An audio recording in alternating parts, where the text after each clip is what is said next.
Dry fruits ఇలా తినటం ఎంతమందికి ఇష్టమో కమెంట్ సెక్షన్లో కమెంట్ చేయండి. ఇలా పిల్లలకి పెడితే హెల్దీగా ఉంటారు, కానీ పిల్లలు అస్సలు తినరు అనమాట ఇలాంటి ఫుడ్ అనేది. మనకి ఎప్పుడు కూడా చూడండి, పిల్లలకి హెల్దీ ఫుడ్ ఇస్తే తొందరగా లైక్ చేయరు.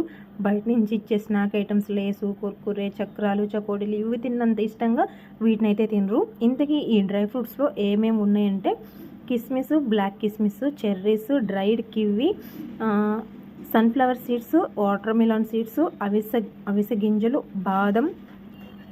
బాదం ఇంకా డ్రైడ్ కివి అనమాట. ఇంకోటి ఏదో ఫ్రూట్ కూడా ఉంది, డ్రైడ్ ఫ్రూటే, బట్ నాకు అది తెలియట్లేదు నేము, ఎందుకంటే ఇది నేను ప్రిపేర్ చేసింది కాదు ఇంట్లో, అందుకే పర్టికులర్గా ఏమేమి ఉన్నాయి అనేది చెప్పలేకపోతున్నాను. ఈ డ్రై ఫ్రూట్స్ సోక్ చేసుకొని ఎర్లీ మార్నింగ్ తింటే మంచిగా ఉంటుంది, చాలా అంటే మంచి బ్రేక్ఫాస్ట్ కూడా మన బాడీకి ఇచ్చినట్టు ఉంటుంది.